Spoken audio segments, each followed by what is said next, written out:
No. Con este, listo. Bueno, ya. Bueno, se trata de una paciente oriunda de Catamarca, previamente sana, tiene 9 años de edad, de sexo femenino, que estuvo internada en el Hospital Intersonal de Catamarca 18 días por el antecedente de síndrome febril prolongado. En el Hospital de Catamarca dieron como diagnóstico diferencial una neumonía abscedada con sospecha de tuberculosis y micosis profunda. Se la estudió para dichos diagnósticos, se realizó tomografía de tórax, que ahora vamos a ver las imágenes, en donde se observaba consolidación abscedada y lesiones nodulares, y se investigó TBC y micosis profundas con todos los estudios con resultados negativos. Se hizo PPD, vaciloscopía, cultivo, GeneXpert, todos negativos, y para hongos se estudió coccidioidomicosis, histoplasmosis, aspergilosis, galactomananos, todos negativos. La medican como una neumonía bacteriana abscedada con antibióticos, en un primer momento con cefotaxim, metronidazol, clindamicina, y también la medican para tuberculosis con 4 drogas y para hongos con anfotericina. Es derivada, estas son las imágenes iniciales, perdón, en donde pueden ver en la radiografía de tórax una simetría a nivel de los vértices pulmonares con un infiltrado heterogéneo a nivel del lóbulo superior derecho, y en la tomografía se ve, digamos, múltiples imágenes nodulares, pero sobre todo una lesión de condensación a nivel del segmento inferior del lóbulo superior derecho con nivel hidroaéreo compatible con neumonía abscedada. Bueno, en Catamarca, en el contexto de síndrome febril, se realizaron distintas serologías, todas fueron negativas: HIV, hepatitis B, C, Chagas, BDRL, Hadleson. Tuvo lo único positivo una infección aguda por Epstein-Barr con un monotest positivo. La IgM fue positiva para Epstein-Barr y se estudió en el aspecto reumatológico con autoanticuerpos que fueron negativos, y en lo inmunológico presentó dosaje de inmunoglobulinas elevadas y las poblaciones linfocitarias dentro de límites normales. Se realizaron imágenes como búsqueda de focos profundos, eco abdominal, ecocardio, etcétera, todo fue normal, y se derivó fundamentalmente a nuestro hospital para realizar la biopsia de pulmón y avanzar con los estudios diagnósticos y el tratamiento.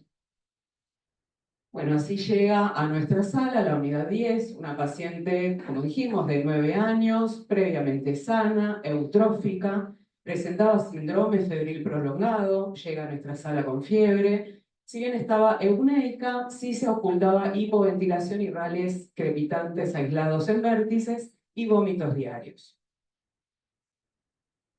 Bueno, acá vamos a hacer un corte, digamos, qué piensan, qué estudios harían en una paciente que ya tiene en marcha algunos estudios para síndrome febril prolongado, que tiene un foco básicamente pulmonar, que tiene algunas imágenes, y bueno, qué otros estudios y qué diagnósticos diferenciales plantearían.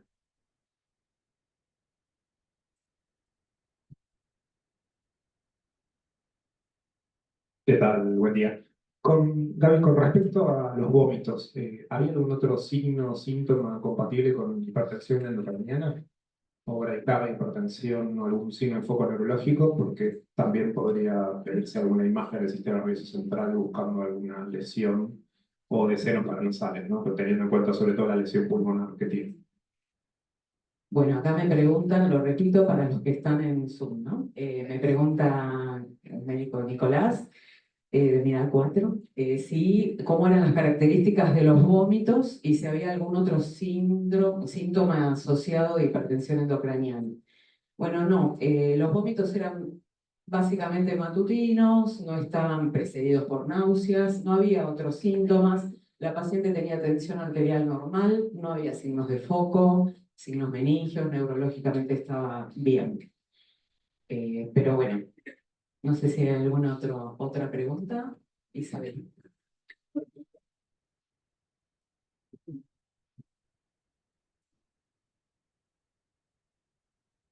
Hola, buen día. Sí, la paciente fue derivada para biopsia pulmonar. Yo desescalaría un poco y por ahí lo que plantearía es hacerle un lavado bronquialveolar con una lesión pulmonar bastante grande, evidente, una imagen que impresiona un absceso abierto porque tiene un nivel, seguramente con un VAL rescataríamos una muestra que pudiera cultivarse como para gérmenes comunes, micobacterias de nuevo y hongos y poder ver si así tenemos la etiología del caso.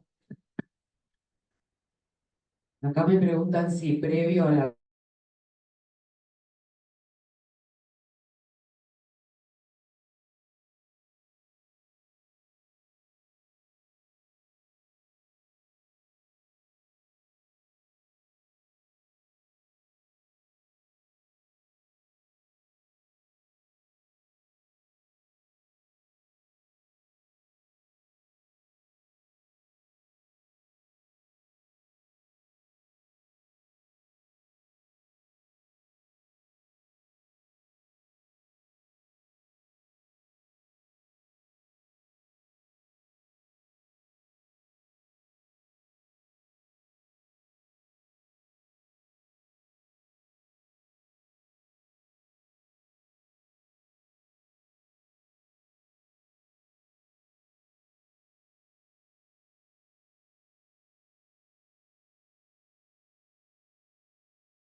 No, la pregunta.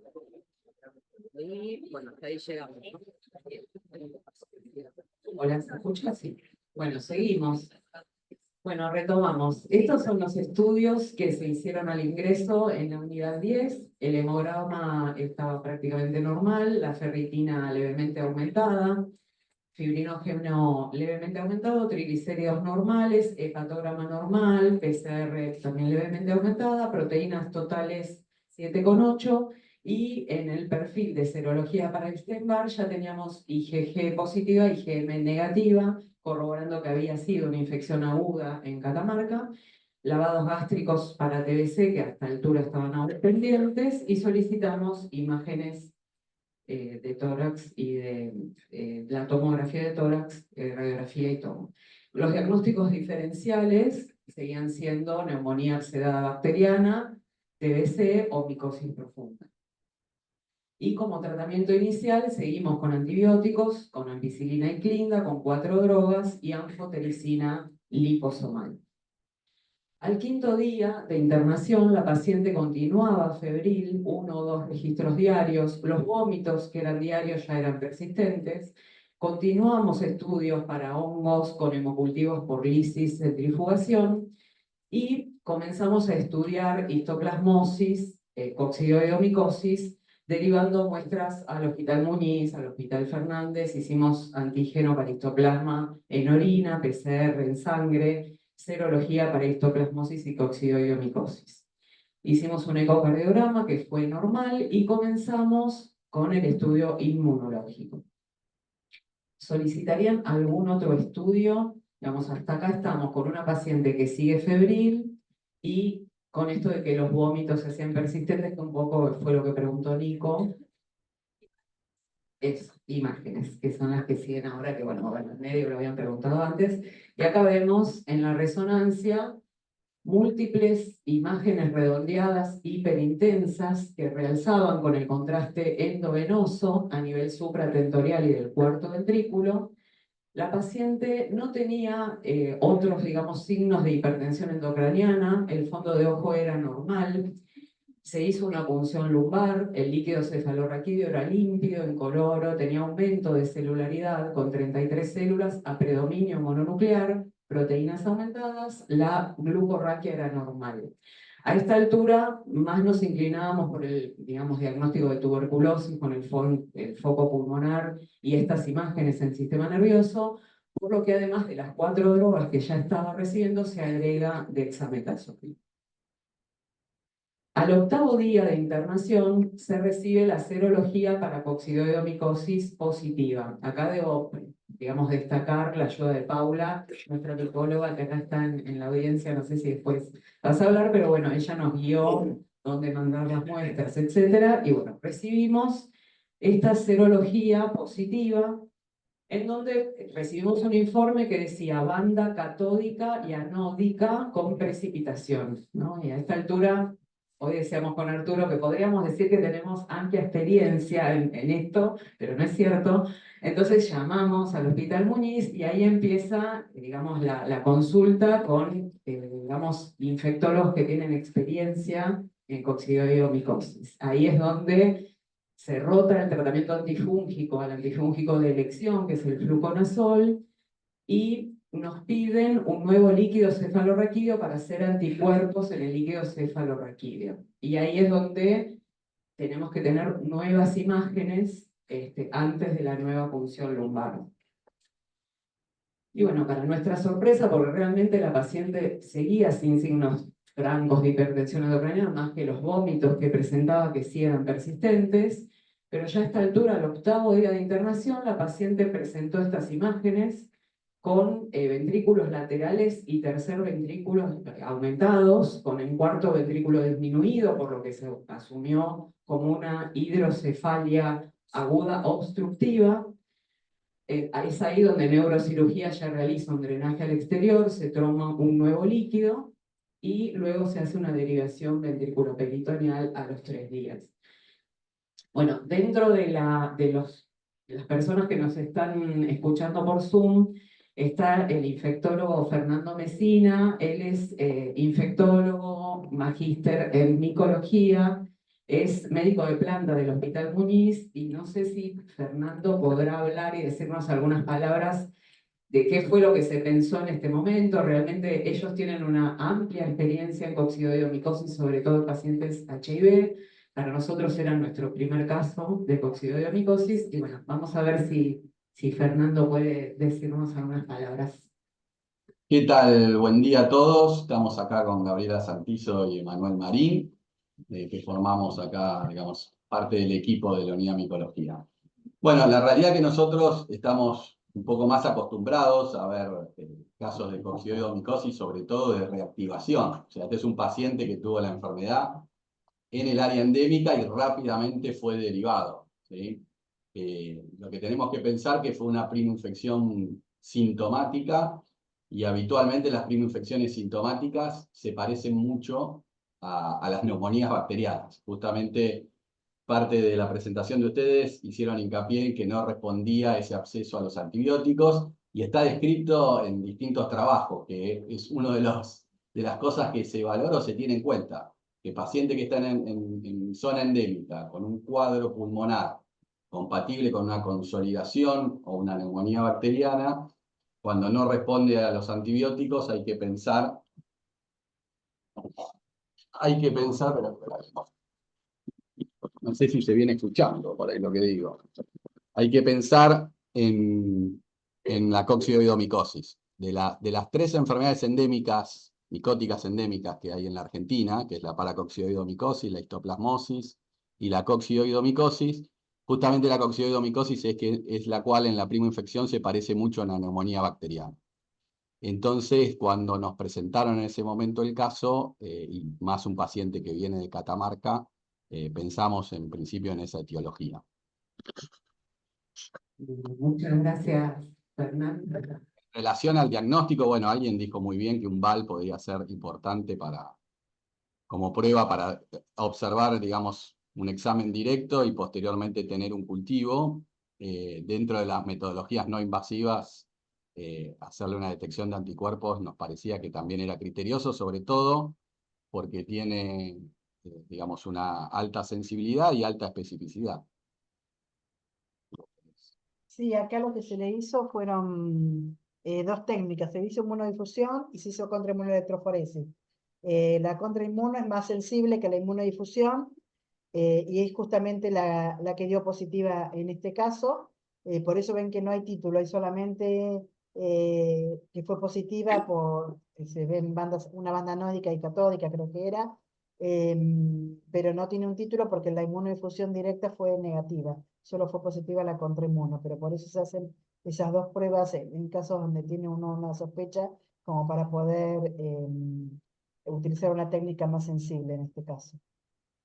Lo que queremos por ahí hacer un poco de hincapié en esta situación es que pensar, bueno, está justamente planteado en este slide, pensar en que siempre que pensemos en tuberculosis, y sobre todo la tuberculosis es una enfermedad muy frecuente en la Argentina, eh, pero cuando tenemos pruebas que son negativas, como una baciloscopía, o sobre todo ahora que tenemos pruebas biológicas, pruebas moleculares, como es la detección del GenePER, y nos da no detectable, bueno, tenemos que tratar de expandir todo lo posible las metodologías para diagnosticar las micosis endémicas, ¿no? Sobre todo porque son muchas veces indistinguibles todos los cuadros, clínicamente por lo menos. Y además, en el caso de coccidioidomicosis, no contamos con detección de antígeno.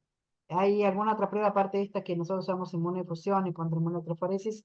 Hay una inmunocromatografía para detección de anticuerpos de cocci, pero no para antígeno, como ocurre, por ejemplo, en histoplasma, que sí hay para antígeno. Ocurre lo mismo con paracoxi, que todavía no está disponible. Hay estudios para realizar también detección de antígeno, pero todavía no están disponibles al momento, ¿no? O sea que de las infecciones endémicas que tenemos nosotros, las micosis endémicas del país, la única con la que contamos antígeno es histoplasma. En el caso de los otros 2 casos, tenemos que recurrir, o bueno, cultivos y exámenes directos y cultivos de los materiales que podamos abordar, y en la búsqueda de anticuerpos.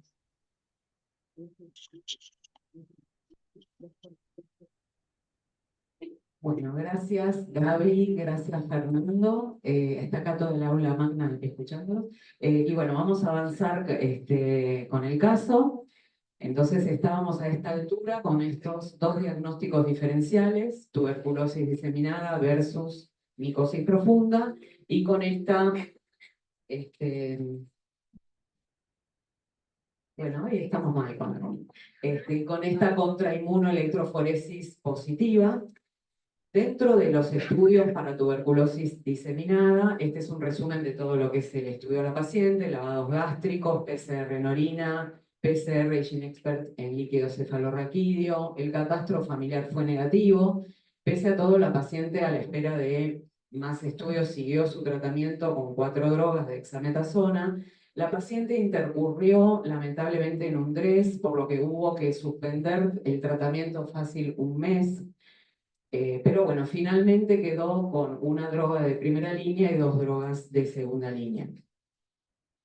Y en cuanto a la sospecha de la micosis profunda diseminada, para histoplasmosis también se estudió serología, PCR en sangre, antígeno en orina que fueron negativos, y para coccidioides, lo que hablamos recién, la controinmuno que nos vino positiva. En el líquido cefalorraquídeo, que es lo que nos habían solicitado, los anticuerpos vinieron negativos. Bueno, volviendo al caso que la paciente había venido a nuestro hospital para hacer la biopsia y la segmentectomía de este foco pulmonar, se hizo la cirugía, se envió esta muestra, digamos, para gérmenes comunes, micobacterias, hongos, se hizo PCR para tuberculosis, Staphylo aureus, PCR panfúngica, PCR incluso para coccidioides, todos los estudios fueron negativos. Y en la anatomía patológica recibimos el resultado de una bronconeumonía granulomatosa sin identificación de microorganismos. Y acá, bueno, vamos a pedirle ayuda al doctor Martín Medín, que nos va a describir un poco qué fue lo que se vio en este preparado, que recuerden fue para lo que nuestra paciente se derivó al hospital. Gracias, Martín. No, gracias a ustedes por invitarme. Siempre es un placer estar acá.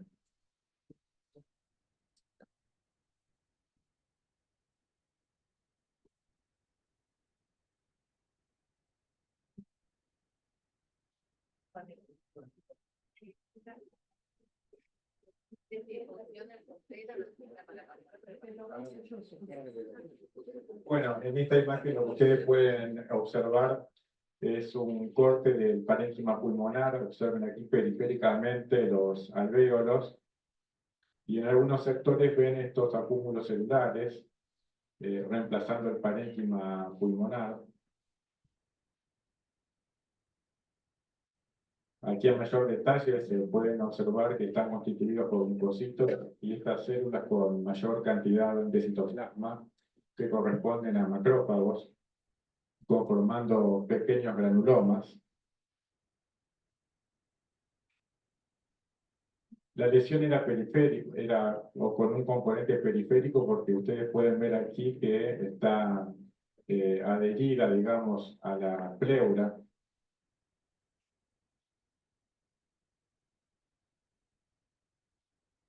En otros sectores de la muestra pueden ver cómo el parénquima pulmonar está completamente distorsionado por la presencia de estos granulomas. Lo que ustedes ven aquí en el centro de color rosado corresponde a necrosis, y rodeando la misma estas células que son macrófagos con un fenotipo epitelioide. La imagen magnificada del centro necrótico es una necrosis sucia por los restos nucleares que uno puede observar.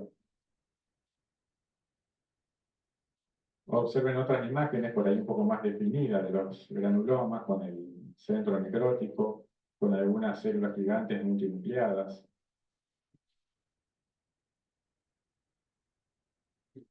Esto es una foto del parénquima pulmonar adyacente con septos ensanchados, los neumonocitos publicados, acúmulos linfoides, fibrosis intersticial. Esto es normal de ver siempre que tenemos una injuria inflamatoria adyacente en parénquima pulmonar, se ven este tipo de cambios, que diría que son de tipo reactivos. Aquí pueden ver algunos bronquíolos. Observen es la técnica de PAS, en el cual se ve material mucoide. Estas biopsias, siempre que vemos algún fenómeno inflamatorio, granulomatoso, y ni que hablar, necrotizante, le tenemos que hacer técnicas de PAS, Linsen y Grocott, sobre todo el PAS y el Grocott para identificar micosis.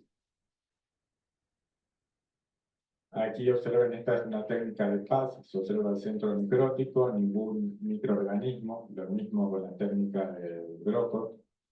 La técnica de Nielsen también fue negativa, es decir, todas las técnicas que le hicimos fueron negativas. Y le hicimos en varios cortes, buscando si le encontrábamos algún agente infeccioso. Vean otra imagen para mostrar el granuloma y el centro necrótico, sin evidencias de ningún agente. Bueno, digamos, el diagnóstico fue mencionado, no pudimos encontrar nosotros ningún agente en la biopsia. Gracias, Martín. Ahora vamos a avanzar en el caso.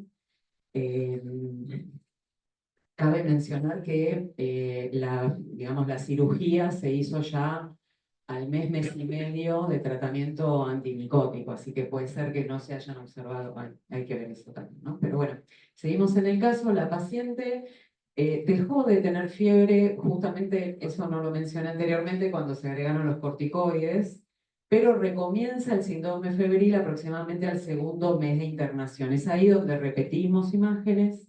Y cuando observamos estas imágenes compatibles con consolidación en lóbulo superior derecho, atelectasia, etc., es donde decidimos hacer el VAL, que Isabel nos pidió. Y acá es donde sí tenemos todos los cultivos para gérmenes comunes, hongos y micobacterias negativas, PCR para TBC negativa, pero tenemos la PCR para coccidioidomicosis positiva. Es decir, que ahora, dentro de los dos diagnósticos diferenciales, se hacía más fuerte el diagnóstico de coccidioidomicosis, si bien el doctor Mesina, que nos está escuchando, y Gaby, nos dijeron Catamarca y la contrainmuno es, pero bueno, nosotros teníamos que seguir avanzando. Y con esto, bueno, se trataría de una coccidioidomicosis ya diseminada, porque tendríamos un foco en sistema nervioso, en pulmón, y ya se acerca, digamos, la duda si se trataba de una paciente inmunocompetente o no. Y es ahí en donde voy a invitar a la doctora Gisela Seminario, que nos ayude con los estudios que se hicieron en esta paciente. Para resumir, entonces, una paciente de 9 años, eutrófica, sin antecedentes patológicos, con un síndrome febril prolongado, con una neumonía obsedada, como dijo el doctor Fernando, que parecía bacteriana, pero finalmente se acerca más por su epidemiología catamarca a una coccidioide, pero una coccidioide no típica, sino diseminada. Bueno, muchas gracias, Gaby. Y bueno, en este contexto de esta infección diseminada, nosotros empezamos con el inicio de la valoración inmunológica. Como ustedes pueden ver acá, hicimos la primera valoración midiendo el nivel de inmunoglobulinas, como pueden observar en el contexto de este cuadro respiratorio persistentemente infectado, tenía una hipergamaglobulinemia. Completamos estudios de funcionalidad de anticuerpos que fue normal, con poblaciones linfocitarias, que como ustedes saben podemos observar las poblaciones de linfocitarias T, B y NK. En este tipo de infecciones nos importa mucho valorar si los pacientes asocian un compromiso celular, donde la paciente veíamos que tenía cuantitativamente unos valores adecuados y completamos un estudio de funcionalidad linfocitaria que también fue normal. Como ustedes saben, y como ya dijo el médico, con la experiencia de estas infecciones en inmunodeficiencias secundarias, volvemos a repetir la serología de HIV, que también fue negativa. Entonces, con esta primera evaluación, nosotros descartamos que la paciente tenía un compromiso celular con estos valores de linfocitos T y proliferaciones negativas, normales, y HIV negativa, pero no nos quedamos con eso, Y como ustedes saben, en nuestro servicio contamos con un laboratorio inmunológico de alta especialidad y hablamos con los bioquímicos cómo continuar con la valoración inmunológica de esta paciente. Así que le voy a invitar a Soledad Caldirola, que es la bioquímica, y ella nos va a explicar con los estudios que nosotros fuimos profundizando.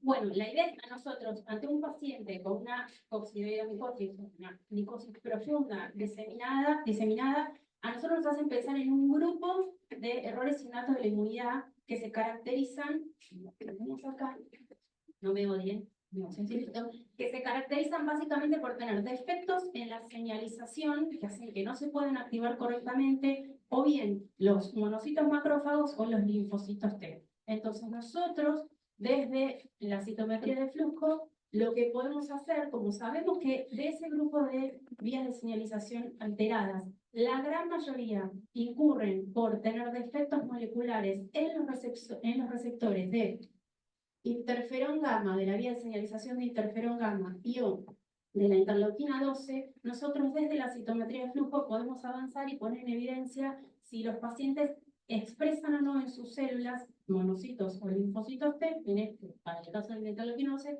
esos receptores en su membrana. Efectivamente, fíjense que tenemos un control normal y tenemos, siempre largamos con controles pareados, normal, y la paciente expresaba perfectamente el receptor de interferón gamma en los monocitos y el receptor de interleuquina 12, la cadena beta 1, en los linfocitos T.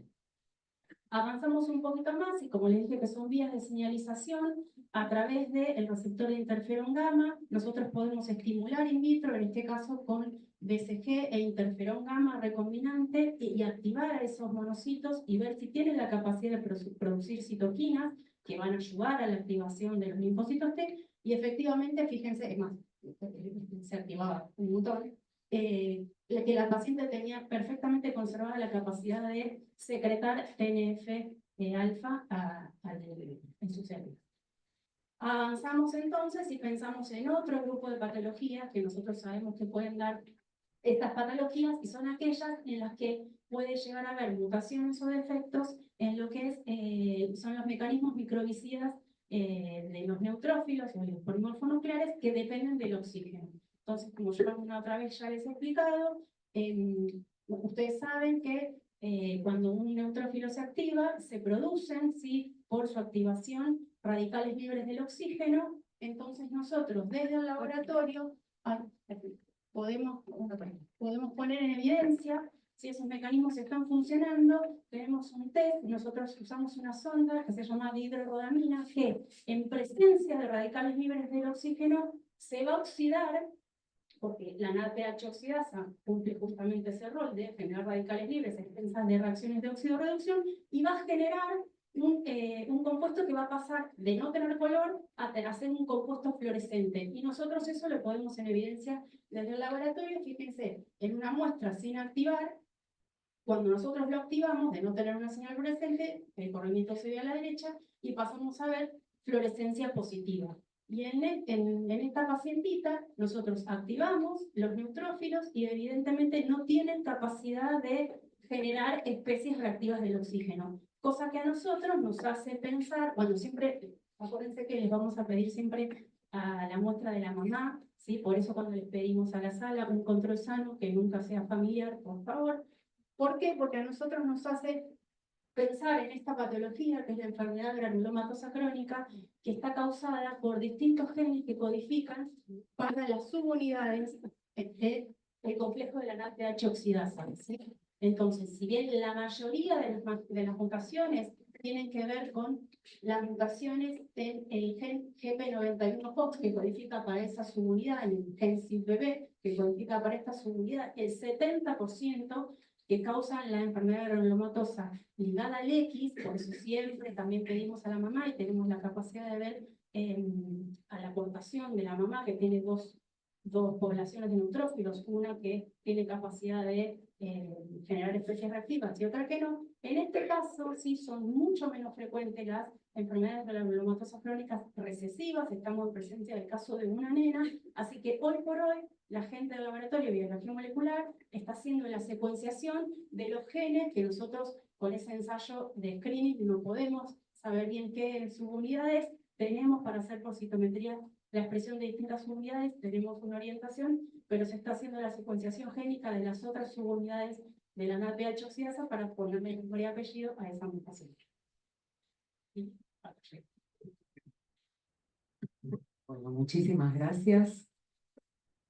Por supuesto que todos nos preguntamos ante este diagnóstico cómo podía ser que una nena de 9 años no tenía antecedentes de infecciones, era eutrófica sin antecedentes y bueno, no sé si Gisela lo querés explicar, pero bueno, un poco esto de que las recesivas debutan justamente a esta edad, ¿no? Sí, las ligadas al esquí son las que tienen un fenotipo de comienzo más temprano, que son los que vemos principalmente en el hospital, de comienzo en edad pediátrica antes de los 4 años. Hemos tenido chicos con manifestaciones en etapa neonatal, pero las recesivas son las que empiezan un poquito más tardío, como fue en el caso de esta nena.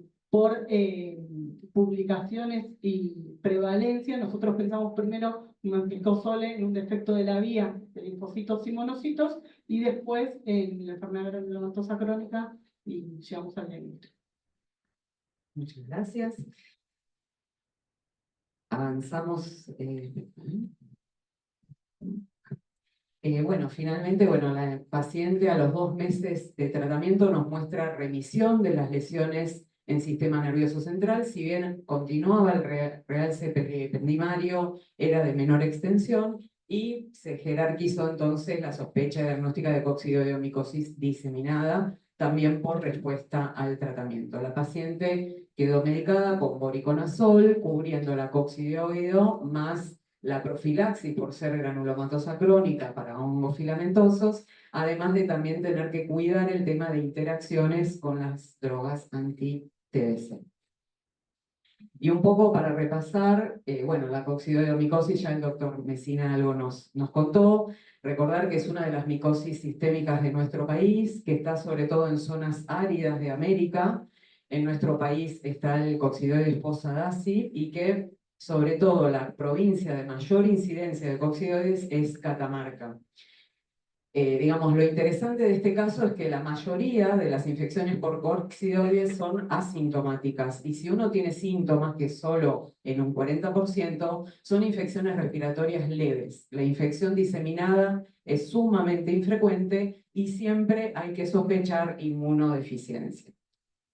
Este es un trabajo que resume la epidemiología y la historia de coccidioides en nuestro país, y es en donde también, no solo es Catamarca, sino hay casos en San Juan, La Rioja, Córdoba, Salta, Jujuy, pero siempre Catamarca está, digamos, a la cabeza en cuanto a la zona de mayor incidencia. Esta es una foto para que vean satelital cómo es de árida, esta se llama diagonal árida de América del Sur, ¿no? Como va desde Jujuy hasta Río Negro, y ahí es donde hay un mapita donde pueden observar otra vez que Catamarca, hay que recordar, es la provincia que mayor incidencia de coccidioides tiene. Y esto, bueno, no es para ahondar demasiado, pero simplemente recordar que el hongo tiene 2 fases, que una es saprofítica, infectante, que es como está en la naturaleza, está en la tierra seca, en zonas áridas. Si una persona tiene trabajo agrícola o si hay vientos muy fuertes que remueven la tierra, uno puede aspirar estos artroconidios, y los artroconidios tienen todo este ciclo en el humano o en animales, en donde, digamos, es la fase parasitaria o de diagnóstico. Acá hay un trabajo también del grupo del Muñiz, en donde presentan una paciente adulta, pero con un cuadro similar. Esta paciente no era oriunda de Catamarca, sino que había tenido viajes turísticos a Merlo San Luis. Entonces, también siempre interrogar si una persona con esta clínica ha estado en zonas áridas viviendo o de visita. Y un poco para repasar el diagnóstico, que ya lo estuvimos viendo, recordar que hay distintos métodos. puede ser por microscopía directa, ya sea por identificación de las microesférulas, que son las de la parte que vimos celeste recién. Esto es lo que uno puede ver con hidróxido de potasio, por ejemplo, en un bar o en imágenes, en muestras que uno puede ver por la microscopía directa. Y otra es la anatomía patológica. Como bien dijo Martín, que apesadumbrado nos dice, no vimos gérmenes, justamente lo que él vio es lo que es característico de la coccidioidomicosis. Se ve una inflamación granulomatosa crónica o mixta. En el cultivo, bueno, esto Paula también por ahí puede hablar más que nosotros, por lo que leímos es un hongo que crece fácilmente en los medios para hongos y que se observan sobre todo las artroconídeas, que son estas que están acá abajo, y después están los métodos serológicos, que son los que nos mencionó recién Gaby, la doctora del Muñiz, la inmunodifusión, el inmunoensayo o la contrainmunoelectroforesis, que en nuestra paciente el diagnóstico fue por contrainmunoelectroforesis. Así que bueno, como resumen, recordar Catamarca, que es la provincia que mayor incidencia tiene de coccidioidomicosis, que si tenemos un paciente con una infección diseminada, con foco pulmonar y foco meningio, como en este caso el sistema nervioso, siempre sospechar inmunodeficiencia. Y un poco, bueno, agradecerles, si esta paciente nos enseñó muchísimo, porque en los 30 años que hace que estamos en infectología, nunca tuvimos una coccidioides en el hospital pediátrico, por eso tuvimos que pedir ayuda a los que sí tienen experiencia. Y bueno, agradecer a todos, a micología, Paula de nuestro hospital que nos ayudó como derivar, a los doctores, ahí están Gaby y Fernando del Muñiz, a inmunología, anatomía patológica, tisio, neumo, a nuestras bioquímicas de infectología, que les mandamos millones de PCR todo el tiempo, bacterio, imágenes, neurocirugía y cirugía de tórax, y a nuestros residentes. Bueno, gracias. No sé si hay preguntas.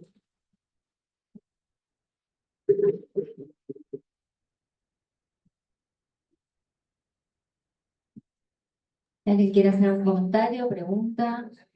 La doctora Isabel Escuasi. Excelente la pelea, los felicito a todos. No, quizás quiero responder una pregunta que quizás algunos se hacen y no la manifiestan verbalmente, que es ¿por qué sigue con tubérculos tácticos? Es una paciente que tiene una enfermedad pulmonar granulomatosa necrotizante con una lesión cerebral, que si bien todo da para que sea un coccidioides, a pesar de que todos los cultivos sean negativos y las 1000 PCR que se mandaron sean negativas, nunca puedo terminar de descartar tuberculosis o enfermedad por BCG en un paciente inmunosuprimido. Si esta paciente no fuera inmunosuprimida, no tuviera una enfermedad granulomatosa crónica, estamos hablando de otra historia y probablemente le habríamos suspendido la medicación. Estamos frente a una paciente con una enfermedad granulomatosa crónica que no maneja bien a las micobacterias, y ante esta enfermedad que simula muchísimo a la tuberculosis, no tengo otra opción más que completarlo en tratamiento. Gracias, Isa.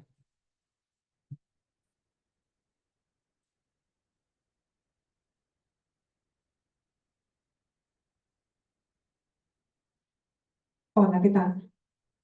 Yo quería un poquito aclarar desde el punto de vista micológico qué pudo haber pasado con las muestras de esta paciente, ¿no? Porque como que se tomaron muchas muestras, en ninguna de ellas el examen directo fue positivo para coccidioides, el hongo no fue rescatado y sin embargo se puede llegar al diagnóstico con métodos tal vez más indirectos, ¿no? Que son la serología.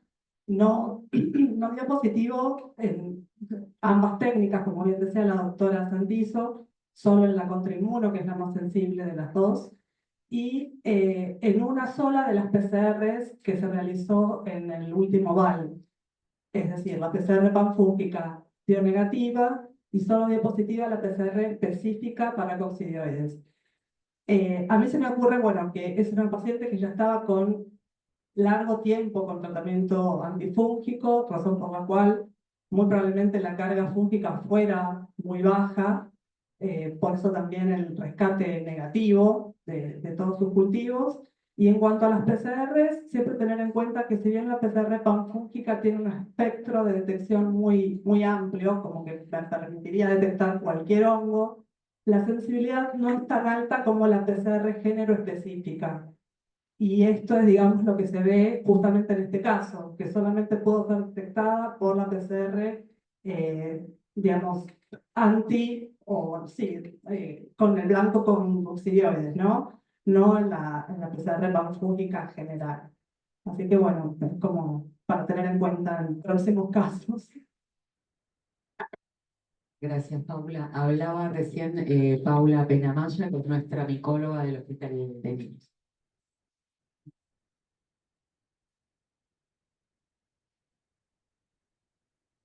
Acá dice Nora que vayan con barbijo a Catamarca. No le tomen idea, Catamarca es hermosa, visitémosla. Esto es una patología del inmunosuprimido.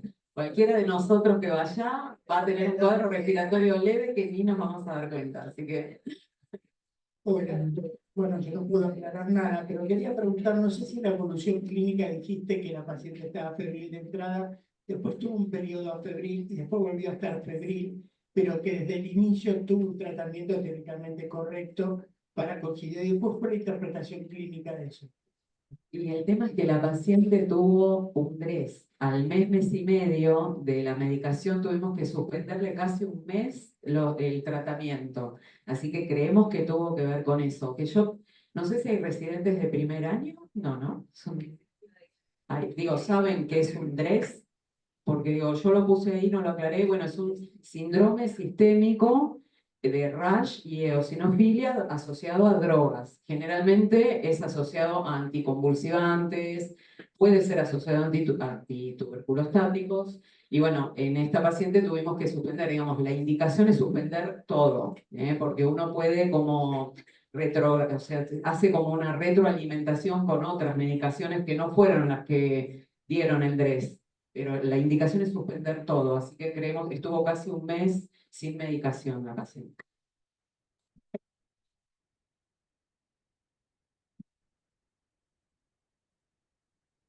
En respuesta puntualmente a lo que es la curva térmica, la paciente se presenta con un febril prolongado. Después, la evolución de la fiebre queda como un poco alterada por un montón de factores. En parte, factores terapéuticos. Esta paciente vino bien medicada, o sea, vino de Catamarca súper estudiada, la verdad que con una derivación impecable.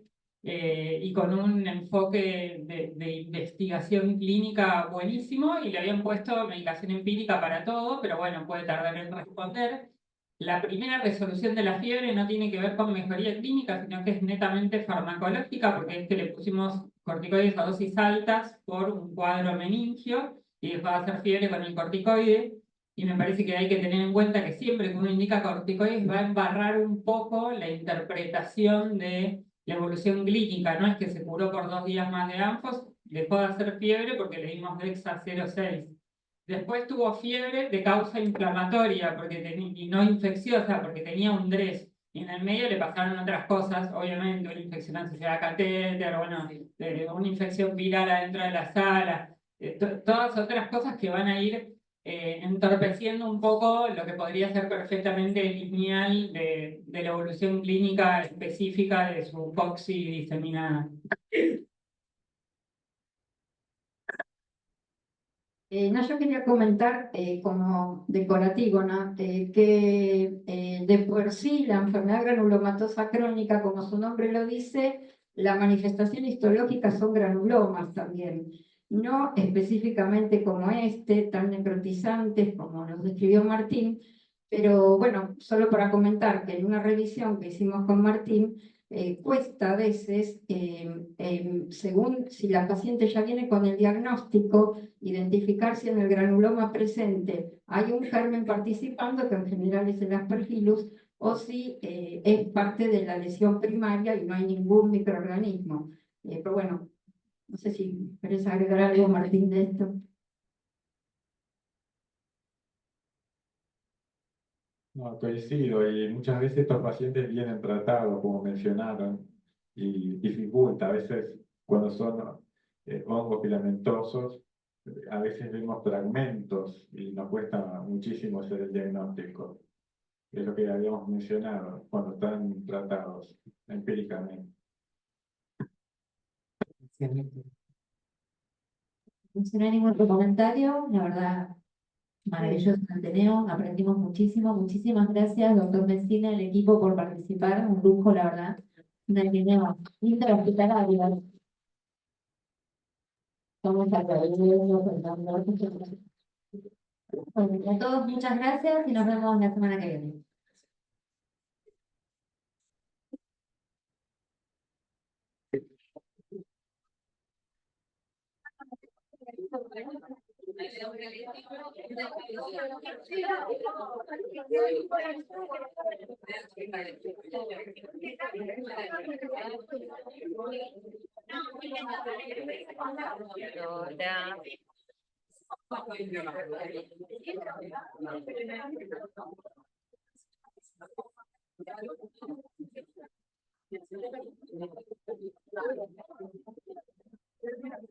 Hola.